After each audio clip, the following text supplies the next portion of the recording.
friends, welcome back to the channel, and for today's video I'm going to be doing a review of the past month and all of the challenges that I have partaken in this month. This is sort of an honest review, criticism, sort of reflection of the past challenges that I have done in October, similar to last year, wherein I list down all of the things that I have observed all throughout the month while doing these daily videos, as well as the Inktober Birdtober challenge, and as well as the scrap challenge that I did for October. And so this is the spread that I made. This is for my November cover page from my last plan with me, and here is the page that I have left empty in that video. And now I have like divided the page into 3 sections for the 3 challenges that I have partaken.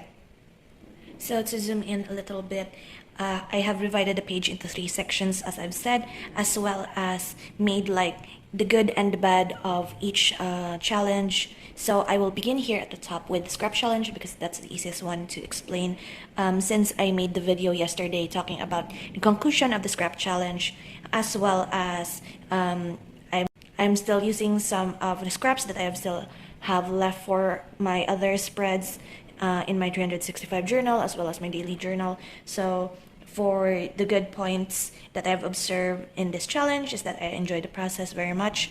I enjoy the challenge of just having like bits and pieces, limited color palette, limited supplies, and the good thing is that I didn't buy any new supplies and stickers, which is the main goal of the scrap challenge, is to use up all of the scraps and items that I have left in my stash and not add to the pile that I have hoarded throughout the years, and to toss out anything that I don't need, just to lessen the pile, lessen the burden as well, and just maybe slowly reduce the clutter that is in my supplies, storage, and all of that. And then the limited items gave me a fun challenge to mix and match. I'm glad that actually the stuff that I've chosen sort of matches, like it's more of the reds, yellows, and purples, which I normally use anyway. So it wasn't that hard to fit all of the themes as well as the collage elements together. I didn't put bad points, I put sad points because they're not entirely terrible, but it could have been avoided. And so here I accidentally added more in the middle of the month.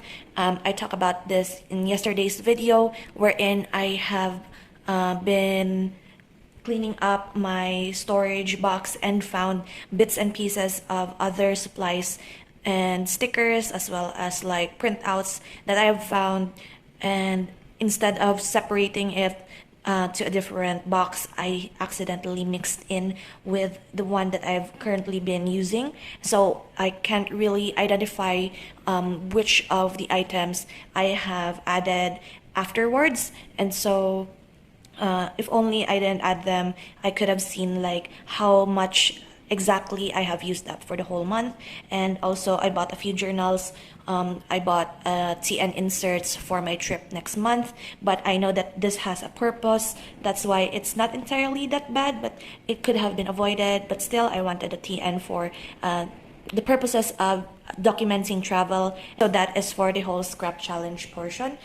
I will be doing another scrap challenge for November just to keep up with like the no spend. This actually motivated me to not spend any more with journaling supplies, stickers, washi, sticky notes, because as I've said in a previous video, that I am a sort of person that is, if it's out of sight, it is out of mind. And so having that box filled with items that I know that I should be using, it's not that I'm guilt tripping myself, but it's more of like, oh, I still have this, I don't need to purchase anything else since I could use these. And so it has been a productive challenge for me that I could do again in the near future.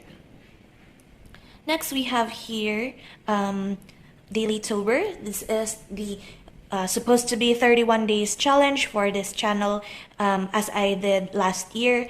It has become 30 days because I did not upload anything on my birthday, which is just one day out of the whole month. I have kept up with the videos for the entirety of October.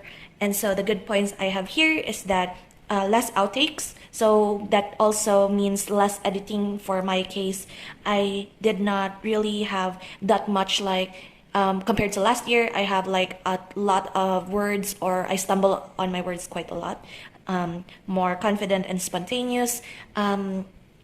I also started like doing scripting again. Like I write little notes of what I will be talking about in the video. Sometimes I have it to the side, sometimes I don't, but at least it gives me like a general idea of what I will be talking about in the video, and thus helps me to not really go out of topic whenever I film videos. And that also means I have less to edit in terms of like pauses, or like I am off topic and such.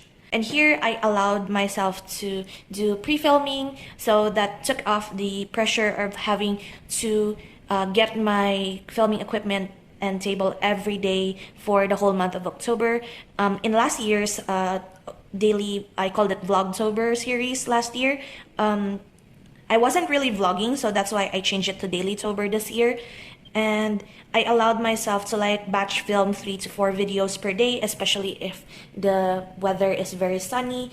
That allowed me to like rest a few days to make sure that my voice recovers from all the talking, unlike last year wherein I made it a point that I filmed the morning or the day before the video goes up. And so sometimes like this month that I've been going out and like doctor's appointments, I got a haircut appointment, I went to conventions and such. And so if I did it like the format and system that I did from the last year, some videos might not make it to the next day or the posting schedule. And so pre-filming is a very good decision in my case. And then I found a new format for, this is not supposed to be monthly, so it's weekly videos. And so I noticed that there are more people who watch like my weekly setups of my memory keeping, like my A5 binders. And so I think I want to continue doing weekly videos moving forward. It's a very easy video to make anyway. And I also enjoy filming it because it's, as I've said, very easy to make and very enjoyable as well. And we proceed to the sad points. So for the sad points, because of the some are pre-filmed and some are not, the posts don't go up at the same hour.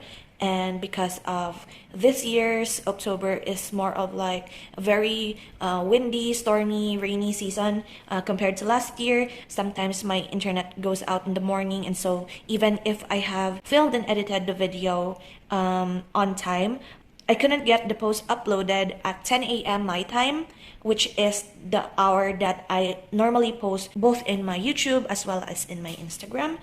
And so sometimes my videos go up like 7 p.m. or 9 p.m. my time. Next is that I quickly ran out of ideas.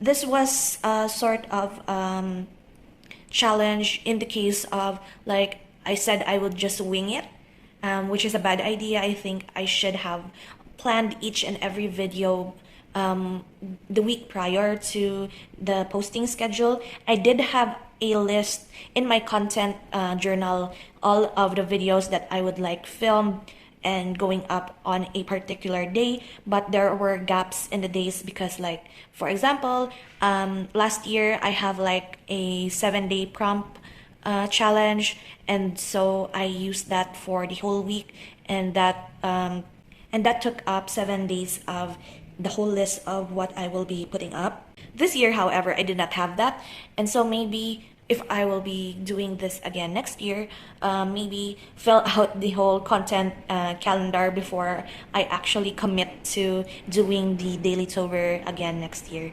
And also, I did not account for sickness and unexpected situations. It is not necessarily that I've gotten really sick during the whole month, but it's more of like doctor's appointments and also fatigue for the next day. I felt really tired whenever I go out. Maybe this is like my introverted side coming out, but I really need to recover every time I go out to social gatherings, social events, even in doctor's appointments.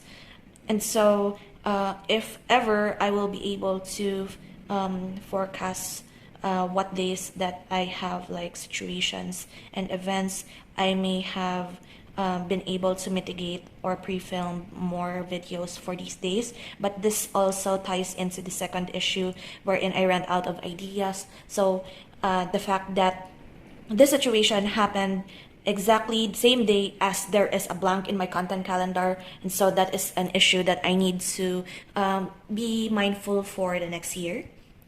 And then lastly is the Inktober and Birdtober challenge. The good point is I only have like one for each. So the good point is that pre-listing actually saved my sanity. So I've always been doing this, like associating birds to my Inktober prompts. And so I've pre-listed all of the birds that I wanted for each prompt, as well as why I used that bird species for that. And so having that list made it easier for me to draw in the particular bird. And the bad point is, oh, I actually have two bad points, is that I bit off more than I could chew because the 21st, I can't really recall what happened in the 21st, but I stopped doing both Inktober and Birdtober. I still filmed for Dailytober, that's why I've kept up with it, but from the 21st to the 27th of October, I did not do any of the prompts, both for both challenges. And so to me, when the 28th came by, I have this sort of pressure to catch up with all of the birds because I really want to have this flip through of completed illustrations by the end. And sometimes those illustrations became quantity over quality. And so for maybe next year, if I ever will plan on doing this again, I might choose just one. In all honesty, I would rather just choose Birdtober instead of Inktober because it gives me quite a headache to, like, some of the prompts are actually just cap off of relations to the birds. And so having the list pre-made for me through the Birdtober prompts, I would rather that than spending like hours brainstorming what I'll do for Inktober. And then in the end, because I have been catching up for 2 days, I actually illustrated like 14 bird species in a matter of 2 days. And so it got kind of chaotic, even though I am feeling quite pressured with it. And I'm actually glad that I caught up with it. And so if you are interested in a full flip through of the Birdtober and Inktober challenge, I will have that video up by tomorrow. Today is the 30th and tomorrow is the last day. I will be illustrating the last two birds tomorrow, and then I will film the flip through as well as the thought process and all of the chaos that ensued during the whole process. And so that is it for today's video. This is sort of like a very selfish content in my part. I wanted to put this out sort of like an accountability for the end of the month. I have promised myself and also here on this channel that I will put up a review of my thoughts of how all of my challenges ended. And it's nice to have a review and reflection of the whole month. So I could see what changes that I could do for this year. In comparison to last year, and also what improvements I could do for the next year if ever I will do these challenges again. And so if you're new here to the channel, first of all, welcome. I'm so glad to have you here. And some of you might not know, the whole reason why I started Vlogtober and Dailytober for this challenge is to practice talking on camera, as well as practice speaking more spontaneously and off script as much as I can, and also to build confidence in myself, not only to record all of the spreads that I made and all of my journal processes, but also maybe to record my growth as a creator, as a creative person, as well as my journey throughout the years caught on camera.